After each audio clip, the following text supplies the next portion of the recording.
And I will turn the meeting over to Soror Darlene Birch Clark. Thank you.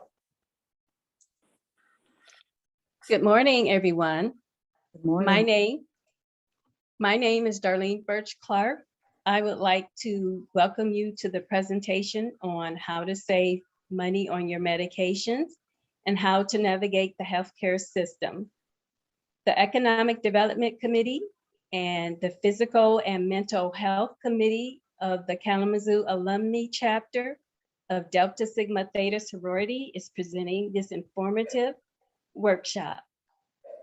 Our speakers for the presentation are Cynthia Fight, PharmD, Dr. Raquel Rogers-Brannan, and Ms. Margaret Patton, M with the initials MSW.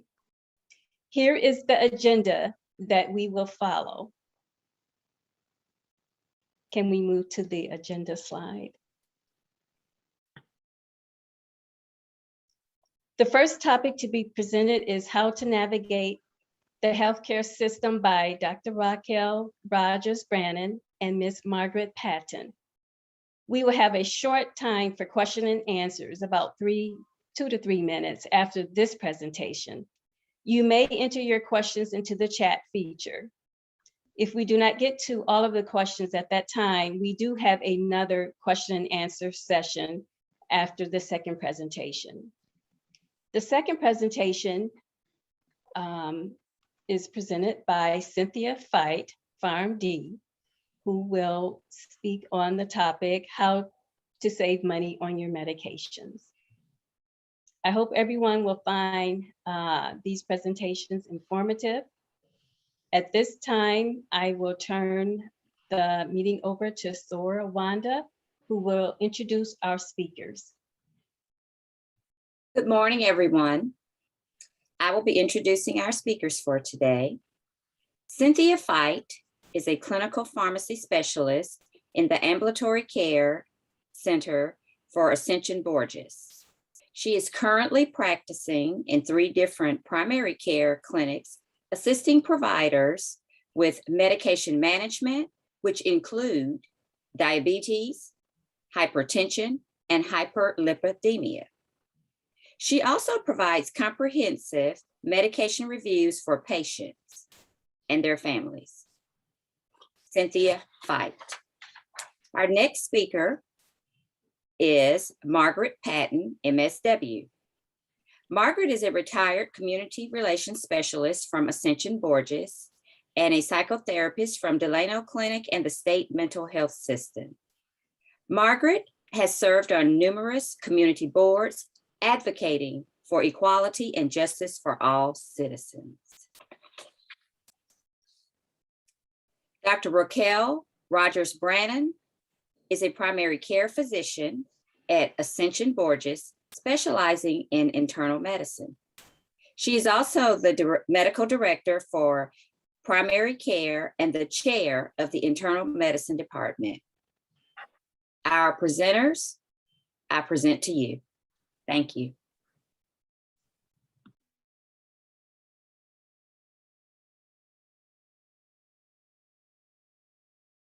Good morning, everyone. I and my soror, Margaret Patton, who is a master's of social work, will present to you how to navigate the healthcare system, how to move through the healthcare system to get the outcome and the success that you really need as a consumer of the healthcare system, and to understand where to go, how to plan your route, and how to best be prepared along the route. So we will talk from our professional experience, and we will also, some of our personal experience, because we're patients too sometimes within the healthcare system, will come out during this conversation. And we hope that you will find it beneficial. The first thing on your path to navigating the healthcare system and understanding where you go from here is to select a provider. And so we often call this in the healthcare industry a primary care provider. This is the provider that will help direct you throughout the healthcare system. This is your go-to. This is really the first person that you should call when you have a medical issue or concern. Nowadays, many people can just go to a specialist and do not necessarily need that referral, but it is really important to have that primary care provider as your gatekeeper. They will then get that consult note from the specialist and understand what were the recommendations. Sometimes there's more in that note than might have been shared with you. Sometimes you may not have understood everything that was conveyed. Sometimes there's medications that are listed that is important for your primary care provider to know and understand if there's any interactions, etc. So that is really key to really have a primary care provider. And particularly in our community, there are providers that are aligned with healthcare systems. So we have 2 major hospitals here. And in other communities, there's many different hospitals possibly, but generally that provider will work with the particular healthcare system. It's not that you can't have a primary care provider, say at Borges, and have labs and things done at Branson, but you want to make sure that those records and that information gets to your primary care provider and within that system. And it's often easier to just go to and have those referral within the same healthcare system. Also know the credentials of your provider. We have physicians within the healthcare system, as well as nurse practitioners and physician's assistants, and they all have their value in this industry, and they all certainly help us to get what we need in the healthcare system. But just know the credentials, do your research, do your background checks within online, Google. Many of the healthcare systems have websites which have information about the provider and even videos at times. So that's really important. I think it's important, particularly for older patients, to have a medical doctor as their primary care physician, just because they are more experienced, they have longer training, and are equipped to address our chronic and more serious medical needs. Again, the nurse practitioners and the physician's assistants provide a valuable service to patients and are extremely competent in providing care for us for many healthcare anomalies. Next slide.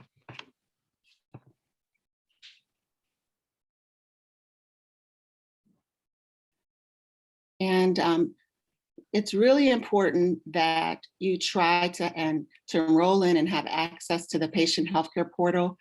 All of the hospitals and healthcare systems now have an electronic medical record where you can sign up and access your records. If you're not so savvy on the computer, get some help from a loved one, a friend, because this is the way that you access your medical records that you can often see real time. After you've had the lab drawn at the lab, you can actually see that result. Of course, your provider will look at it and respond to you in the portal and send you the results. They'll call you, but this is oftentimes quick access to how you can see your medical records, your lab results, and even access your physicians. Many physicians work very closely with it. So you may have a question about whether or not you need to get in to see the physician, a symptom that you're having, a refill request, and you can real time email that provider and then have a quick response from them.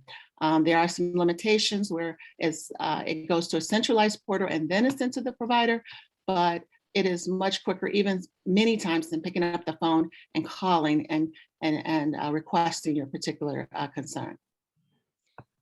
The healthcare portal is also helpful in that if you have an upcoming appointment, you will, in many cases, be notified of upcoming appointments. You can pre-register for those appointments, which will save you time in the doctor's office.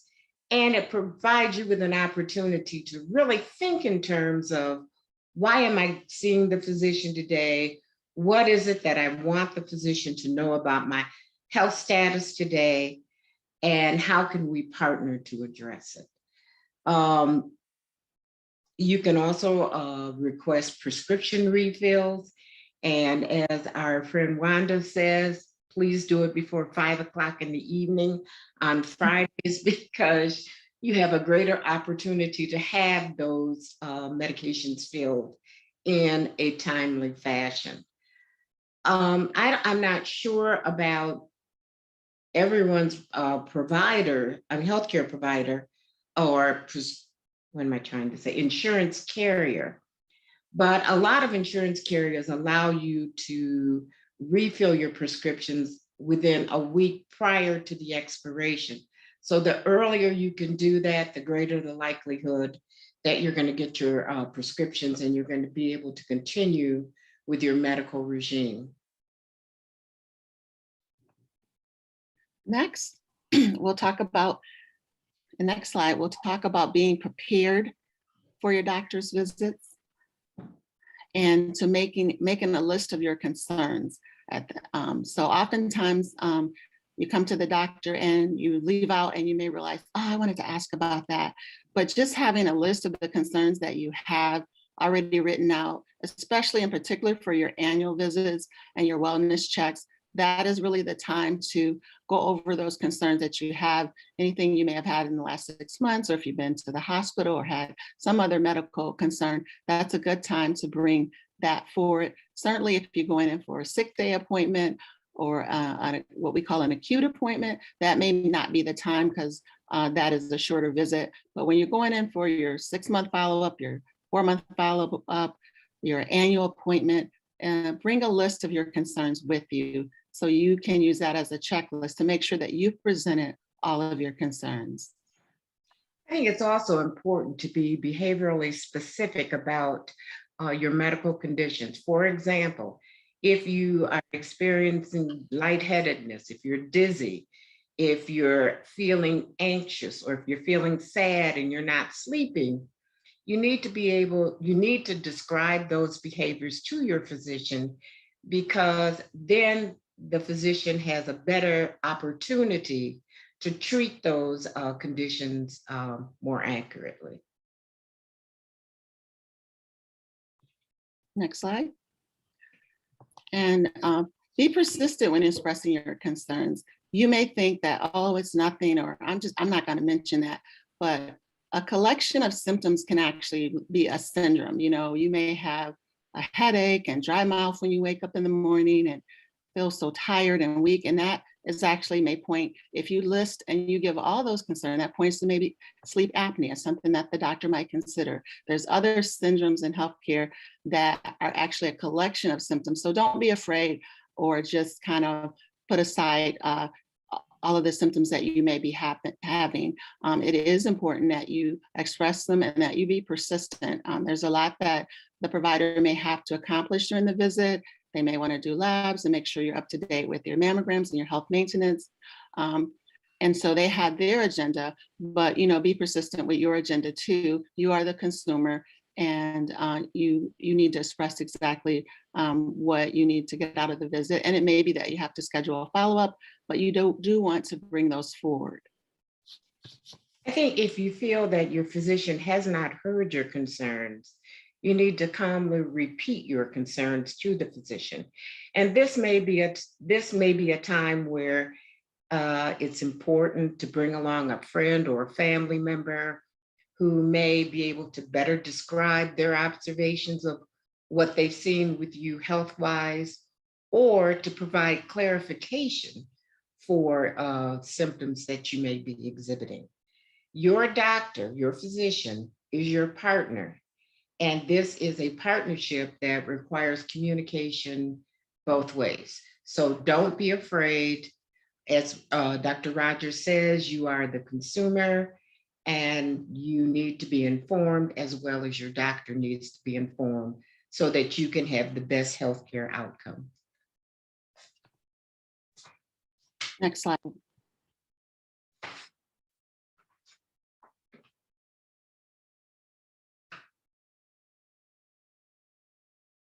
Next slide.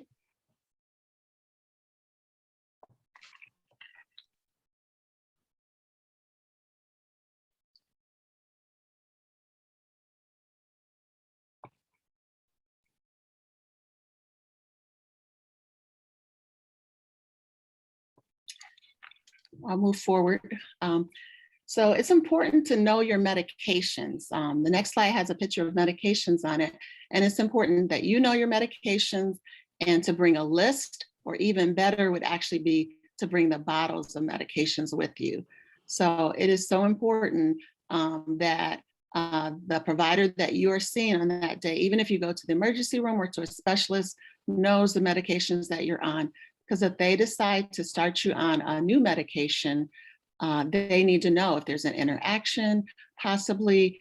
There's certain blood thinners that you can be on. The antibiotics will erroneously or will elevate that level. If you're on Coumadin and you're started on the antibiotics, so it's important that you always have a list of your medications, have it in your wallet, have it in your purse, or actually have the bottles with you. That was actually the best, is to have those bottles of medications with you. Additionally, you should also inform your physician of over-the-counter medications you may be taking, because sometimes those medications can have a negative interaction with your prescribed medication.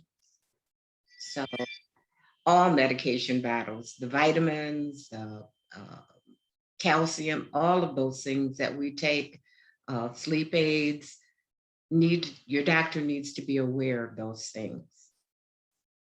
Yes, and know your insurance. Know the type of insurance plan that you have, and know what services are provided to you. Many people don't realize that most of the Medicare health plans and even the commercial insurances have wellness plans, and they have access to free services that keep you well, such as memberships at recreation centers, either discounted or actually free.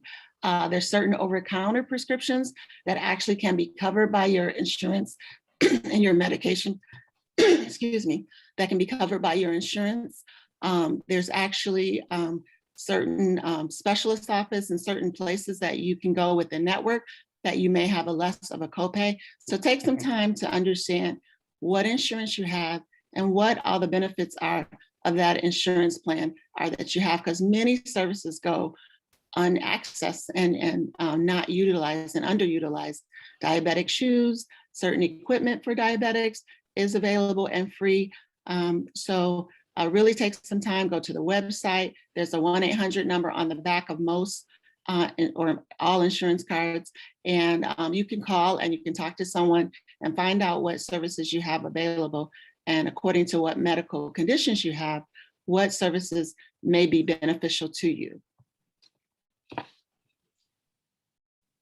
In summary, I'd just like to say selecting and working with your primary care provider and the health system that they work in is the best gift that you can give to yourself and to your family. And our final slide is knowing what you're bringing your insurance card to the appointment and knowing what your copay is. Understanding, generally copays at ER emergency rooms are a lot higher. Copays at specialist office may be higher as well. Certain primary care visits, such as annuals, you usually don't have a copay. So you want to access that service. That's an annual visit that you are accounted for with your insurance, that is available through your insurance. And generally there's not a copay with that visit. That's a comprehensive visit. It's usually a longer visit.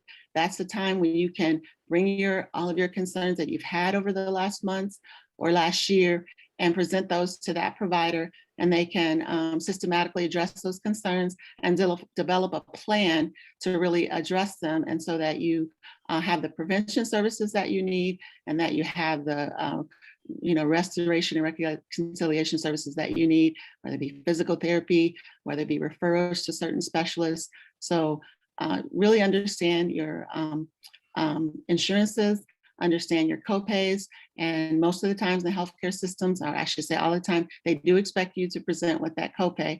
So be prepared and understand when you shouldn't have a copay so that you can do the necessary follow-up, because they may not know your insurance. Thank you.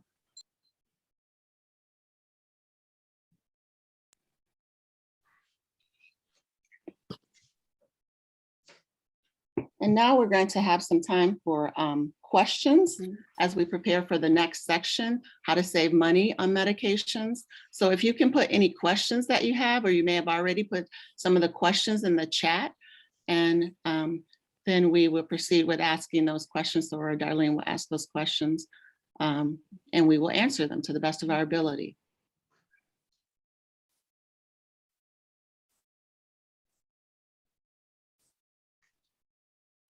I'm waiting for questions.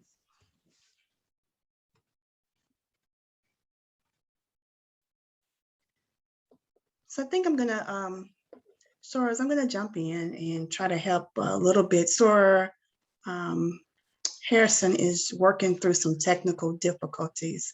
So while she does that, let me check and see if there's anything going on in the chat. Oh, I Um, was can you- able to do that. Can you see that? Dora Okay. Morton. Okay, so it looks like everyone, Sora Harrison is going to send me those slides. And once I get the slides for the next part of the presentation, then I will share them, because it looked like technology is working a little bit here, but you know how technology goes. So we will pause for a moment and switch those out, okay? Okay. We also So- had a raffle that we were going to do, and for some questions. So we could, we'll do that now as we allow them time to work through the technology issues. And so, so Aria was going to do that, but she is not available at this time. So I am going to start with those, some of the questions that we have. So based on, Sorry, let me just interrupt because someone did send in a question. Sora Raquel. Okay. Is it common for a primary care physician to coordinate services with a naturopathic physician? yes, it's difficult for me to say whether it's common, but certainly there are many people that see both a primary care physician and also a holistic or naturopathic physician. I personally have patients that do, and there are ways to coordinate that, that care.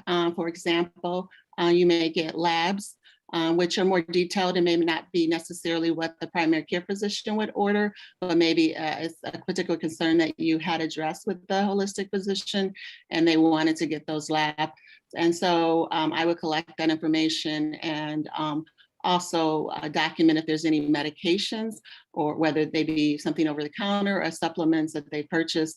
And I would add that to the medication profile, and which would be impactful and important if you are getting surgery or just to understand if there's any interactions.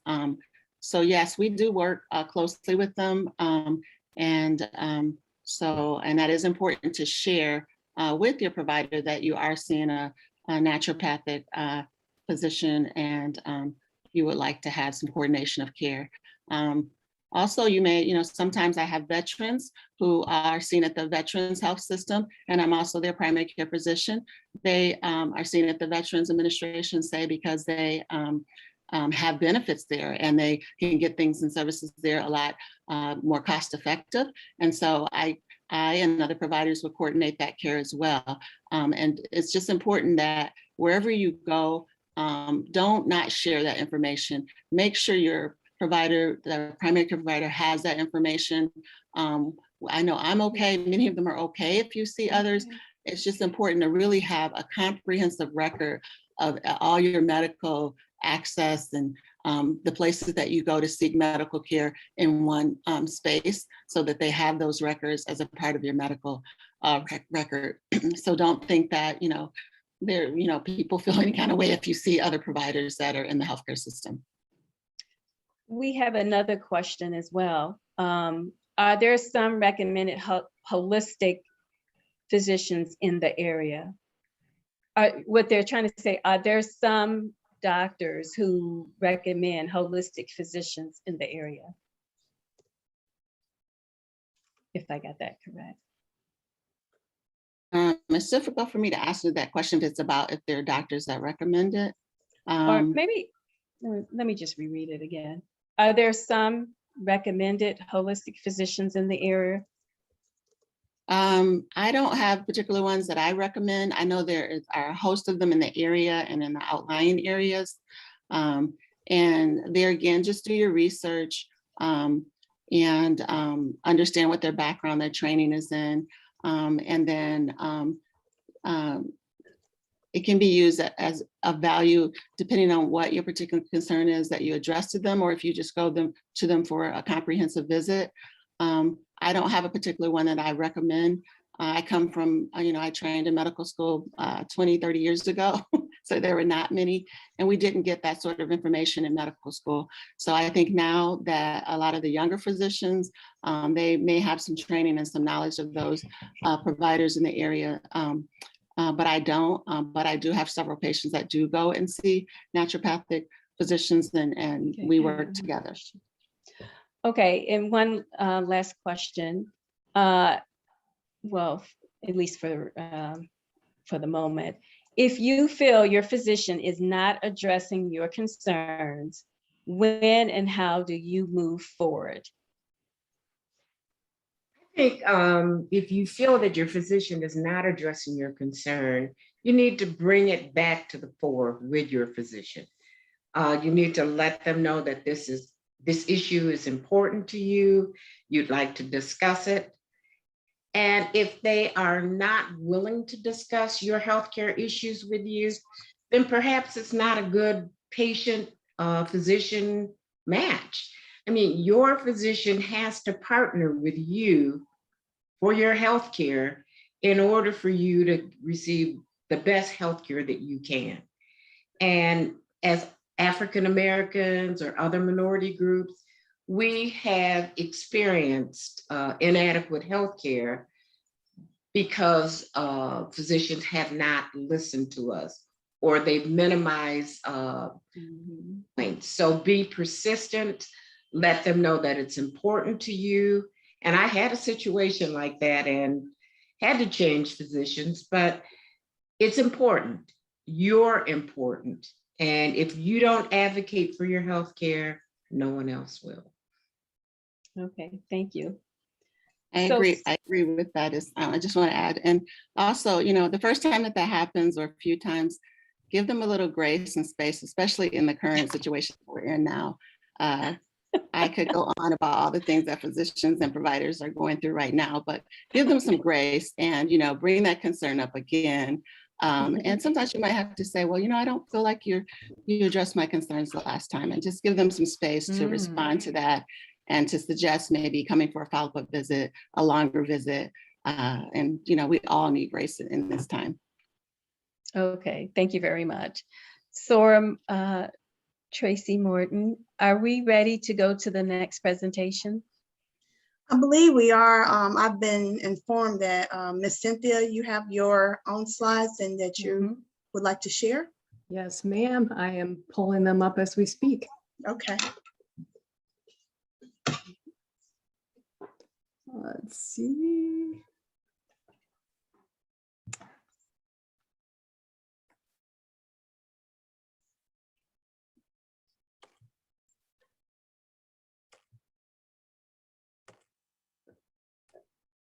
There we go.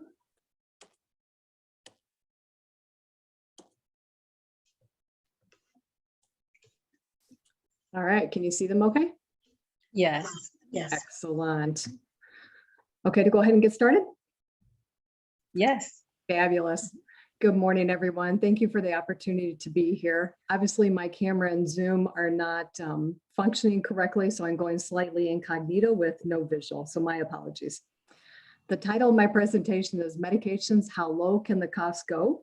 And sometimes not as far down as we'd like, but we'll see what opportunities exist out there.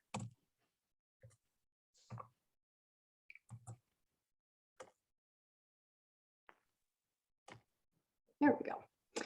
So objectives for today's presentation, compare commercial coverage versus Medicare Part D and Medicare Advantage regarding prescription coverage, to discuss key concepts regarding drug formularies, to look at drug discount programs, including copay cards, discount cards, and pharmacy discount programs, and then to lastly discuss patient assistance programs, including how to access them, who qualifies, and how to apply. So the first thing is regarding commercial coverage. These are obtained through an employer. I encourage everyone who comes to see me, and especially within primary care, to really know your plan no matter what type of plan you have. It makes such a significant difference, as Dr. Rogers had pointed out, from the medical side and especially from the prescription component. The three most common ones in regards to commercial plans include a PPO, an HMO plan, or the high deductible plans. And for patients who have never had high deductible plans, that first start of the year is oftentimes a shock because people don't have a good grasp in regards to high deductible plans and how expensive things are until they get that initial bill. And until the deductibles are actually met. Medications are often tiered within a formulary, with tier 1 being the cheapest and going upwards, including more costly. Or patients may have traditional copays or percentages that are required. And again, there may or may not be deductibles depending upon your particular type of insurance plan. You can see this one actually is kind of nice because on this prescription card, they have what their copays are there. Most prescription cards are not traditionally like this. So you have to know or obtain that formulary system in order to have a better grasp for that. This is just to kind of reemphasize or emphasize the differences between a PPO plan and a high deductible. So with a traditional PPO or HMO plan, you have set copays or you have a percentage that you pay, and you may or may not have a deductible that you have to meet at the start of the year. With the high deductible plans, you can see up here that for an individual, this one they have to pay out of pocket $2,250 up front. And for a family, it's $4,500 before your traditional copays kick in. So, you know, your insulin may be $25 with a copay, but if you have that high deductible plan, it's going to be $500 for that box of pens up front until that full deductible is met. So this is just to kind of visualize in terms of the tier system. So tier 1 is where we always want to be, and it's the generic. Traditionally is a low cost. With some Medicare plans, tier 1 and tier 2, there actually may be no copay with those at all. Tier 3 is often your preferred brand name products. Tier 4 is often your non-preferred brand. Tier 5, you're often getting into specialty medications and IV medications. And then if there's a tier 6, this is your non-preferred specialty. And the amount of tiers really varies within the insurance plans. There may only be 3, there may be 4, there may be 6 or 7. Your copay is a set amount that you are paying for a drug within a tier. So it may be $25, it may be $40, $60 as you go up within that tier class. A co-insurance means you're paying a percentage of that drug cost. And the other part of that cost is paid by the insurance company. And then step therapy is criteria that has to be met prior to coverage of that drug, what's often referred to as fail first. So the classic one I always think of, and I do a fair amount of diabetes management, is metformin has been around for 30 plus years. It's not uncommon for patients to have to try and fail metformin before they can go on to some of the newer medications, because those newer medications are often $500 or more out of pocket for a 30-day supply. So just some basics when it comes to Medicare, if you're not familiar with the different components. Part A is the hospital component. So this covers your inpatient stays, skilled nursing facility, etc. Part B here is your medical. So this covers doctor's visits, laboratories, physical therapy, OT, etc. Part D is the prescription part. So Part A and Part B are often combined together. Part D is a separate component that has to be obtained from an outside vendor. And then if you have Part C over here, this is your Medicare Advantage plan. And I like to think of this as A plus B plus D. And often it is wrapped up into everything within that one plan. And there's often a multitude to choose from within your state. So within Michigan, there's Priority Health, there's Blue Cross and Blue Shield, United, etc. And often with the Medicare Advantage plans, you also have additional benefits that can include dental. It may include a silver script program, it may include silver sneakers, which is an exercise regimen that you can get through a local gym. vision, etc. So a little bit in regards to Medicare Part D, by far extremely confusing, I think, for the vast majority of people out there, even for those who work in healthcare system, and especially understanding what you have to pay and why the costs go up partway through the year. So for those noted in red, this is the changes taking place for 2022. It's not uncommon to have a deductible that has to be met at the beginning of the year. And I think it started out around $415. Next year, it's going to go to $480. So that means the patient has to pay $480 out of pocket for drug cost. Once that is met, then you move on to step 2. And step 2 is your initial coverage. And so your standard copays or percentages apply at this point in time until you reach $4,430. And keep in mind that this is shared cost. So this is not just the $25 you pay for the copay. It's also the other part of the drug cost that the insurance company is picking up. So if you have a couple of brand name medications, it does not take long before you then reach into the coverage gap. And this is what's often referred to as the donut hole. So at this point in time, the member's cost goes up to 25%. The plan is paying 5%, and the manufacturer is paying 70% of that cost. And so the next limit that you reach for 2022 is going to be $7,050. Once you reach this amount, you then go on to catastrophic coverage. And you're either paying 5% or the greater of $985 for brand or $395 for generic. Most of the time when people reach that catastrophic coverage, you're looking in the fall season, so October and November. And keep in mind that this all starts over again come January 1st, where you go back to your deductible and then into step 2. So some just additional coverage considerations. Patients can have Medicaid geared towards those with low income. It's geared at 133% of the federal poverty limit. So this equates to $16,000 for a single person and $33,000 for a family of 4. A person can be dual eligible, meaning they have Medicare and Medicaid both.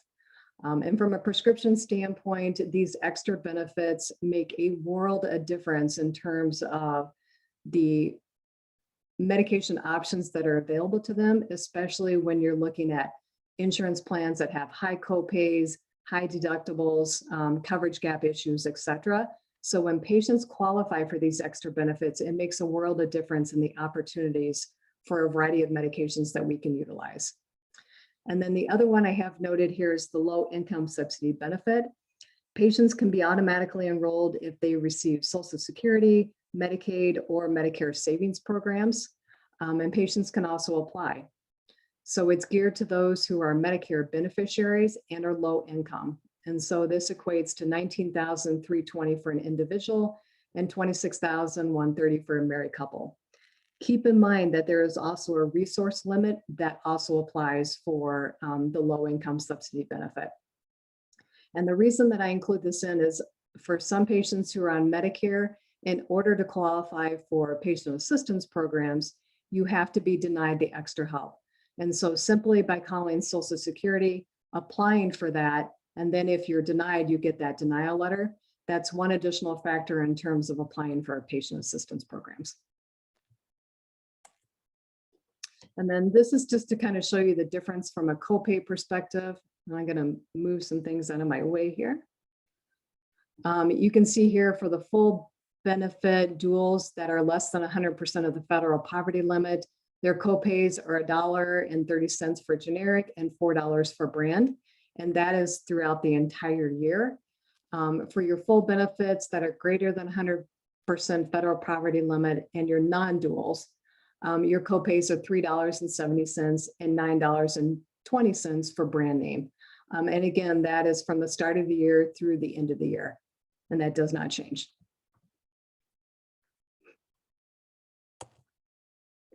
So formularies, probably the nemesis of providers and the nemesis when it comes to patients, because from the provider perspective, we don't necessarily know what your formulary is in order to know what medications to be able to prescribe. And Sometimes it often becomes a guessing game, especially when there's a multitude of drugs within a class. And so you find that most providers usually have ones that they go to or that they're comfortable with within a particular class. And when that drug is not covered, then it often becomes a challenge trying to figure out what drug is covered in order for the patient to be able to obtain. So I always encourage people, if you don't have a copy of your formulary, call the customer service number on the back of your card and obtain the formulary. Ours with Ascension Borges is through Smart Health. It's online, it's readily accessible, and it has a fabulous key that kind of guides you in terms of trying to understand what's covered, what's not, and what requires additional information or steps to go through to obtain that medication. So you can do, your provider will love you if you're able to provide them a formulary, so that way it can kind of help guide them in terms of what medications are covered. Plan exclusions. I highly encourage people, when you are looking at your formularies, know what drugs are excluded.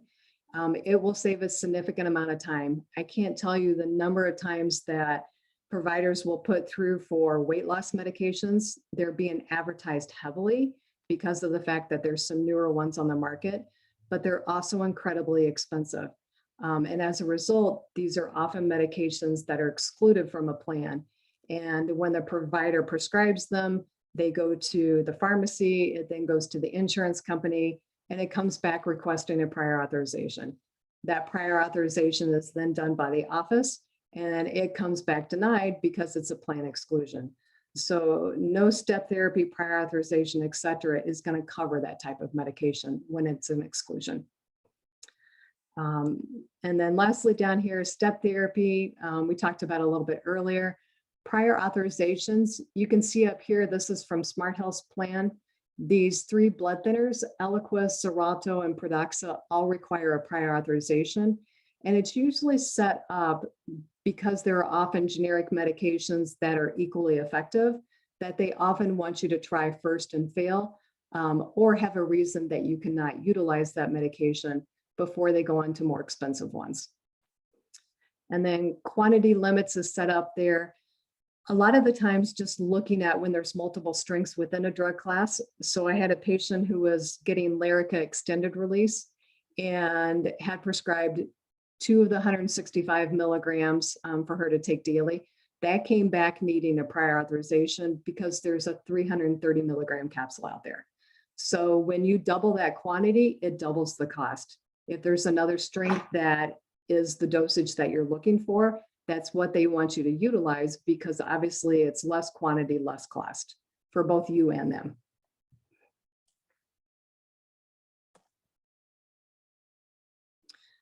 Just some other caveats in regards, this is again Smart Health's formulary.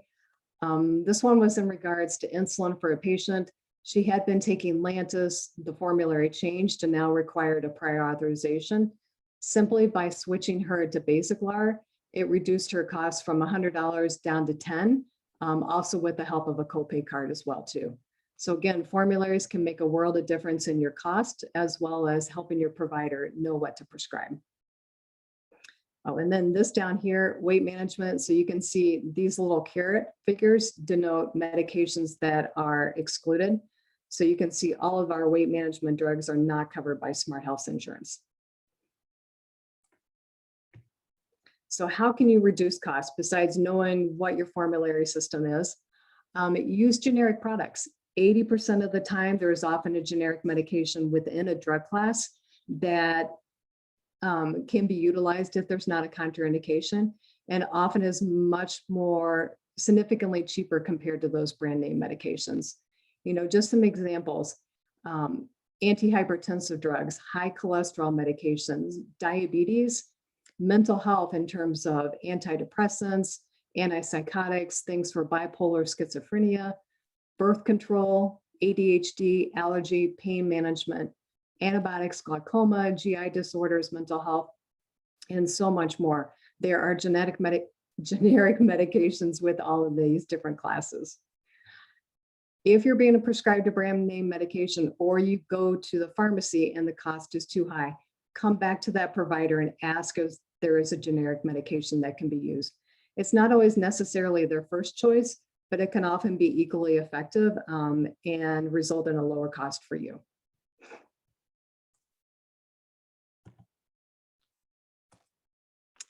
So just some general facts when it comes to generic drugs. As a pharmacist, I am a huge fan of generic drugs. The FDA has to bioequivalently rate them as A or B. So they have to be approved through the FDA in order to come onto the market. And then like you note up here, nearly 8 in 10 prescriptions filled in the US are for generic medications. And often when a brand name medication goes generic, it is often their sister company or generic company that is producing that first generic medication that comes to the market. They have to have the same active ingredient, the same strength, dosage form, and route of administration. The generic manufacturer has to prove that it is equivalent to the brand name drug. And they have to go through the exact same rigorous quality testing that you see with your brand name products. And like I'd mentioned earlier, they're often made in the same manufacturing plants as those brand name medications.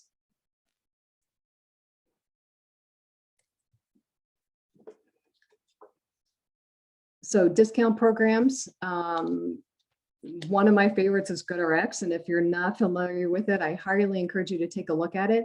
It is out there for generic medications. And again, a discount program that you can access either online or via a mobile device. They are free to use whether you have insurance or not. So there is no limitations from that perspective.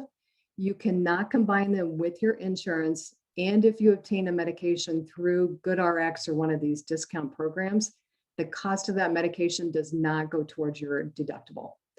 Keep in mind, prices do change over time. One of the ones I've been using frequently lately is the Freestyle Libre sensors. A couple months ago, they were $54 at Walmart, and the cheapest right now, I think, is around $93 at CVS Target. So they do change over time. And let's see if my link will work here.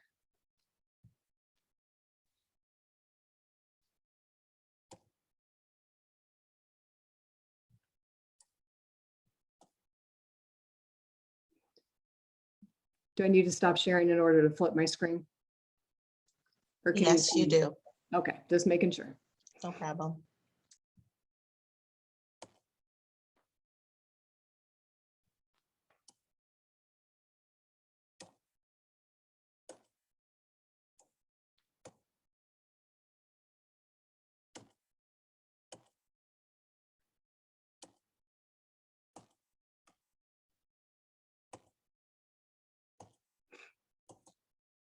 All right, so to give you an example, inhalers are incredibly expensive. And so they are not, it's not uncommon for them to be approximately $350 out of pocket. So I'm going to type in Advair because it's one of the ones that have recently gone generic. And you can see here, you can change your formulation, you can change your strength noted on here. They give you examples of some other names. So there's Advair, Air Duo, and Wixella, which all have the same ingredients. And if you go down, you can see the different pharmacies that it's available at. And this one's actually still fairly expensive. So the lowest one on here is Kroger's at $90.23. But if we come back up here and change this to Air Duo, you will see that as we scroll down, CVS has it at $33.33. The strengths are a little bit different, but they're bioequivalent to the Advair. And if you wanted to utilize this, you would click here to get your free coupon. This is what you would show to the pharmacy in order to get that discount. And compared out of pocket, it's a little over $120 or $130 for the Air Duo without GoodRx. So these discount programs can make a huge difference in terms of reducing out-of-cost copay, or especially if you don't have insurance.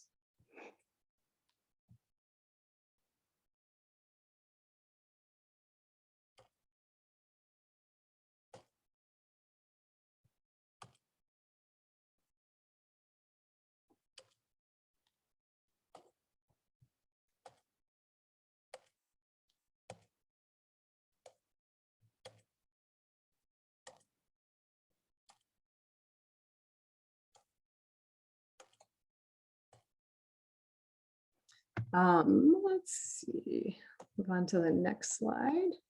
Other savings programs, there's RX Saver and Single Care, which are very similar to GoodRx. My Freestyle Libre program has a free trial voucher for the Freestyle Libre 14-day sensor or the Libre 2.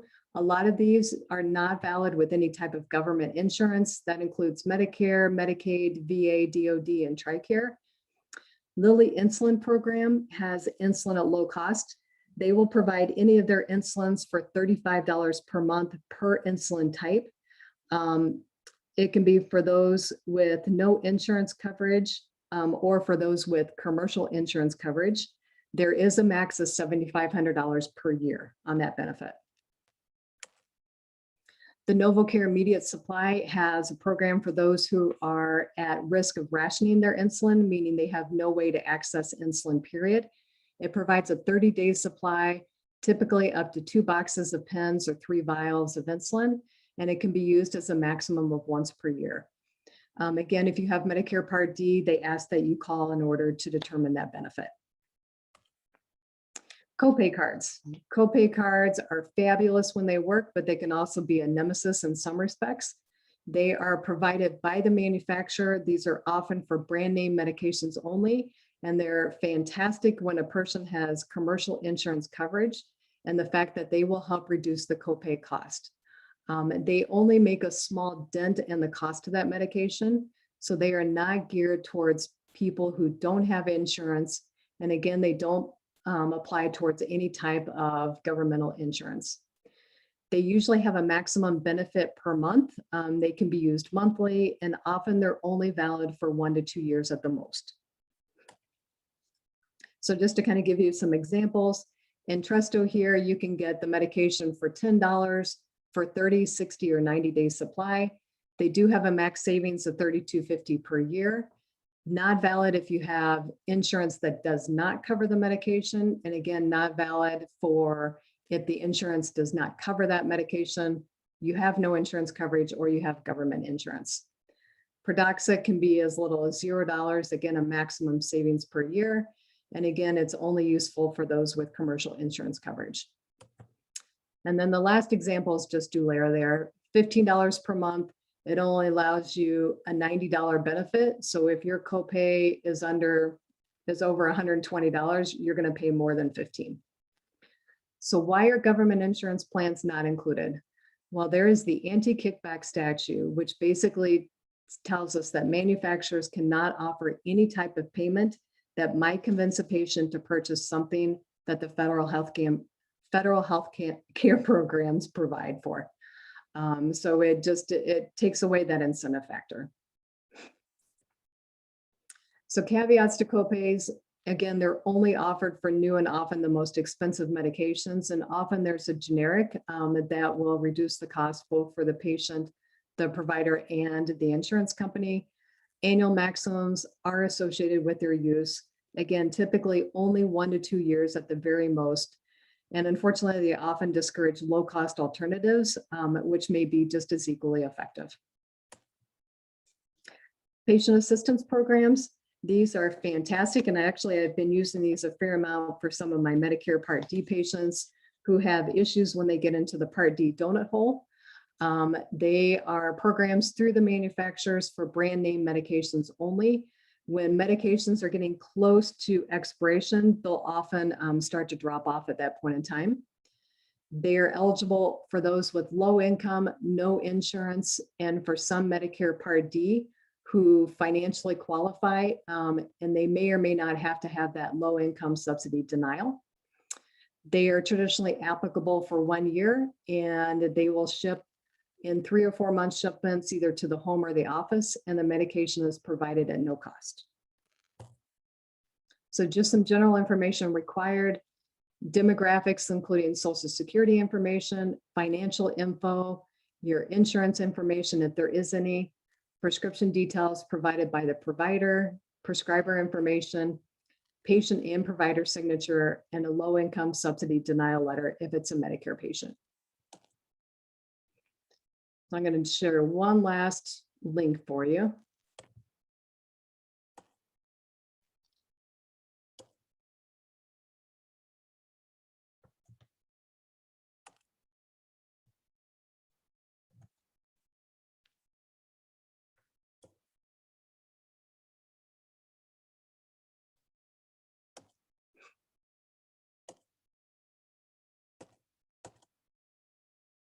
Can everyone see this okay?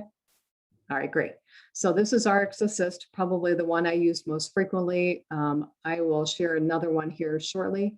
You can go into the Patient Center and in here, and their lovely advertisement. And in here, you can type in the name of the drug. So we're going to type in Invega. And you can see there's a variety of different Invegas. So we're going to do the Sustina, which is a once monthly injection. Out of pocket, this is $600 to close to $2,500 per month, depending on which strength you use. And you can see that they provide the contact name for the company, their website, which can directly link you in and provide you more info. A little bit, this one does not provide what the medication is covered at what percentage of the federal poverty limit, but you can call and obtain that info. And up above is their form that you can link directly to. And on that form, it will have, this includes all the medications that they cover. It gives you additional information in terms of the part that you will fill out, your insurance component. You'll have to include that financial information. You'll sign a declaration page. There'll be a component for the healthcare provider to fill out along with the prescription information. This one, actually, you have to spend 4% of your household income and prescription drug cost in order to qualify for this program. So the qualifications can vary from drug to drug and manufacturer to manufacturer.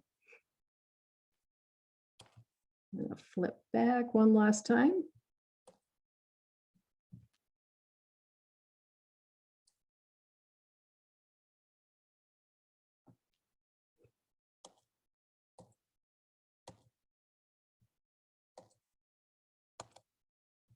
Yeah, let's go back to where I was.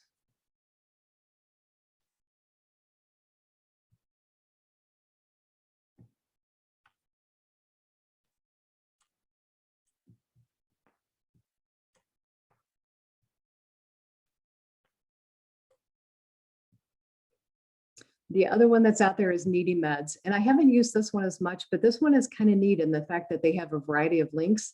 So they will link to patient assistance programs. They have a link to copay cards, $4 programs, free clinics, as well as the different government healthcare programs. So they've really tried to kind of wrap everything up into one website to make it easy to access. One additional one is free programs, free medications, and $4 programs. So you can see Myers, unfortunately, when they took away their metformin and atorvastatin, I was crushed because we had so many patients who were on those medications and it allowed no cost for them. They still continue to have some select antibiotics and prenatal vitamins. D&W over here, this is a list of their free medications that they offer. So it does include metformin and a few of the diabetic medications. Walmart's $4 program has expanded, and so they have a variety of medications. You can access it online. So you can see these here for $4, a few of the diabetic medications that they offer at $9, and then one that they offer at $15. There is a discount if you do obtain it for a 90-day supply versus 30. And then D&W has a fair number of medications that they offer for $4 for 30 days and $10 for a 90-day supply. And again, both of these are on their websites. And then last but not least, I'll put a plug in for Ascension. They do have a patient medication assistance program. It is a team of individuals within the pharmacy component that is looking to help patients afford medications. A lot of their work is getting people signed up for patient assistance programs. Their contact info is listed here. You can also obtain info from your primary care provider if you see an Ascension provider. And then both Bronson and Borges have clinical pharmacists embedded within the primary care offices. So we are here to assist in terms of medication cost, looking at low-cost alternatives if that is something you're in need of, and then providing medication reviews. And with that, I am happy to take any questions. Thank you for your time. And I will stop sharing. Okay, thank you, Cynthia. I will I'm gonna go back here into the chat and start with the questions.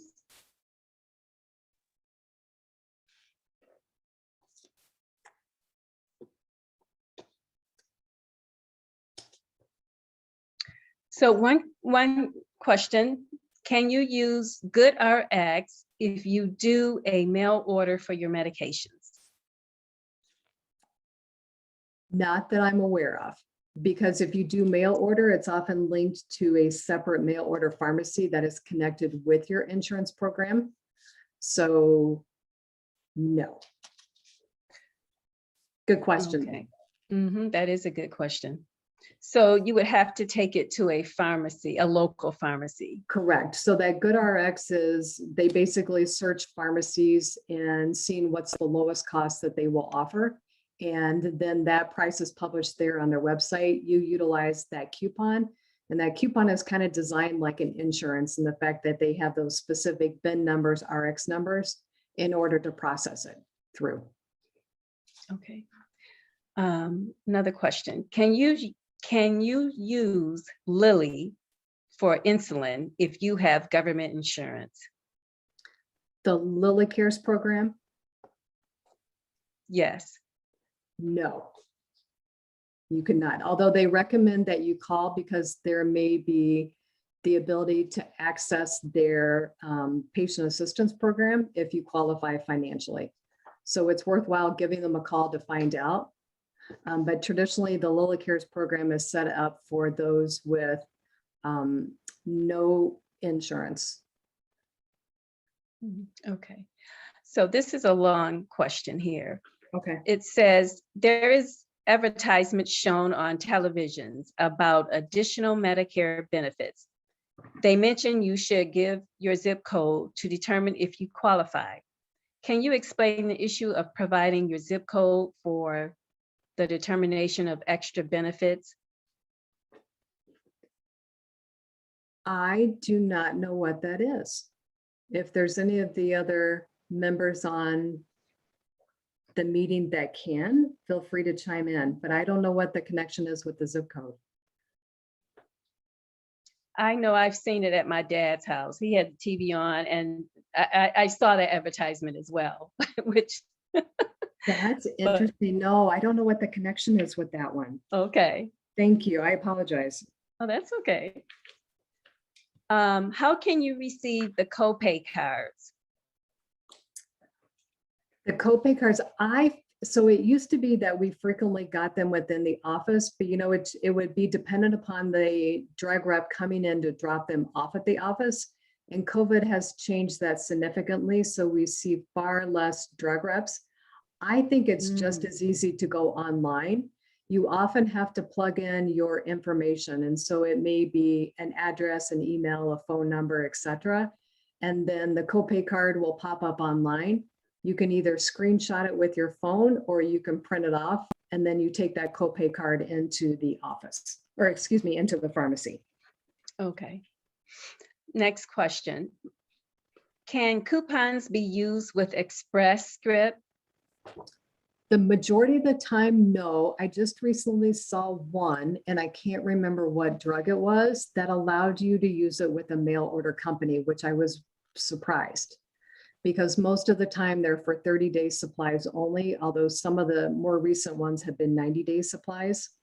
So the general rule is typically no, you have to obtain them through a local pharmacy. Okay. And let me go back and throw one thing. The person who had the question about the Lilly Cares insulin program, it is with commercial or no insurance coverage and does not work for those with government insurance. Okay.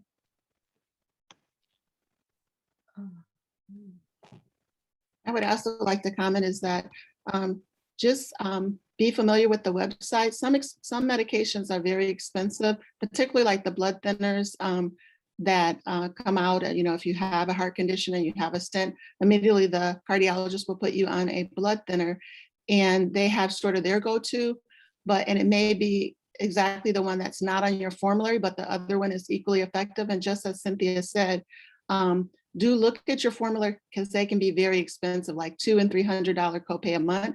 Also, don't be afraid to apply for the patient drug assistance programs. I know of retired professionals who do become eligible for those programs, even with their income and any assets you have, because the cost of the medications are so expensive. Just if they were just bought without insurance, they can be like $2,000 and $3,000 a month. And with the copay, it's $200 or $300. So you'll be surprised that you may qualify for this, and this can save you a lot of money that way. Thank you. So I just want to remind people that if you want copies of the slides, you can add your email into the chat. I'm going to continue on with the questions right now, but I just wanted to let people know that we can get those to you if you give us your email. Yeah, and read the fine print on the copay cards when you go online. There's a lot of caveats to them, Okay. unfortunately. Based on trying to get my next question here.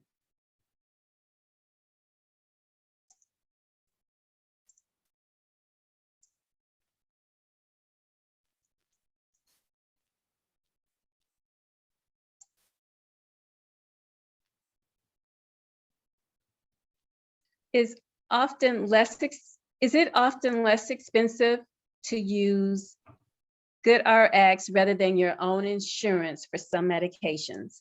Most definitely. It is worthwhile for generic medications, it is worthwhile to check. And I've seen that especially for Medicare's, sometimes their copays are a little bit higher. It's always worthwhile to check GoodRx. Okay. Well, that's Just good keep to in know. mind, it does not go towards your deductible though. So when you say deductible, do you mean the overall deductible, or do people have deductible for just insurance only? Medical prescriptions. So Only. if they have a deductible to meet at the beginning of the year, it would not apply towards those. Obviously, if you're wanting to apply for a patient assistance program and you have to pay a certain percentage of cost it would apply towards that though, if you're applying out of pocket. It's usually towards deductibles that it's not going to make a difference on that because it's not going through your insurance where it's going to meet that deductible requirement. Does that make sense? Yes. Mm-hmm. Okay. But yes, it's often worthwhile to look because sometimes it is definitely cheaper through GoodRx than through insurance. So I'm trying to make sure I see all the questions. One question is about the tier drug levels. Mhm. If you have a percentage copay for medications, if you have to get a higher tier level drug, does that copay amount change or is it the same? Like if it's 30% for all your prescriptions? If you're paying a percentage, the cost of that medication can change over time, which means your cost can change over time. If you have a set copay through your insurance company, then that copay is set for the calendar year. So yes, percentages can change based on the cost of the drug. Okay, I'm just going to double check here. If we don't have any other questions, we can, we would like to, I'm not seeing any more. I don't think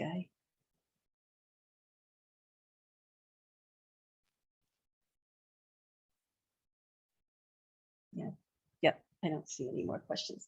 So the next part of our presentation has to do with an evaluation form. We would like to place a link in the chat, and we would like for you to you can access it directly from the chat, or you can copy the link and place it in another format so that you can access it. It's electronic, you can just fill it out and hit the submit button and we will get that information. We would like to get your feedback because we would like to know ways that we can improve our presentations, as well as know what type of community programming we would like to do in the future. So we really would value if you would fill out the evaluation form and provide feedback to us. So the next thing I would like to turn it over to Sora Raquel Brannon so that she can do the raffle.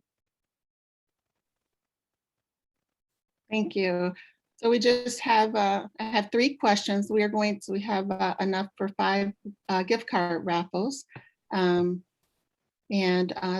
will give to the first person that registered and to the last person that registered. We have your email addresses and we will connect with you to send those. And then I have 3 questions, and the first person that answers this in the chat, we will note your email address and your name and get the gift card out to you.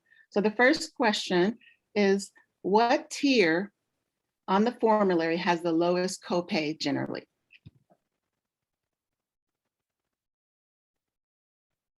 Okay, I see Melinda Steverson. Thank you. She was the first person to say 1, and that is correct. And then the next question is, who is considered your gatekeeper in your navigation through the healthcare system? Who would that be? Who is considered the gatekeeper in your navigation through the healthcare system?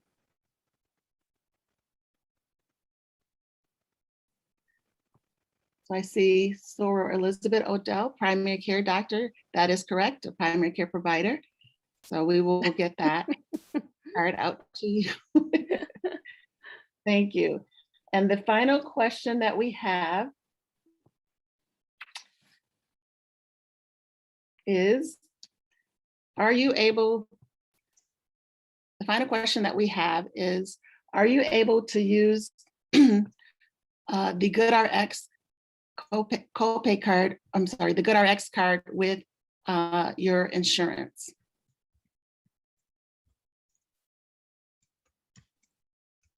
And we have a gift card already for Melinda Steverson, so it would be Kathy Wortham.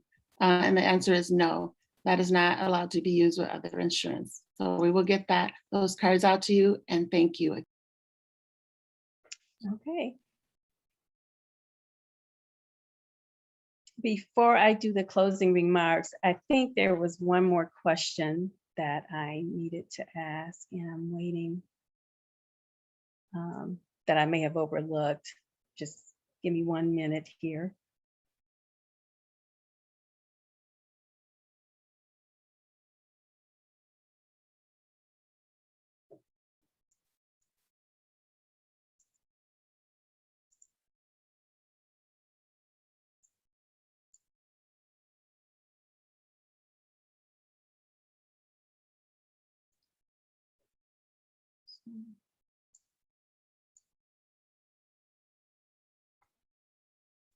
Okay.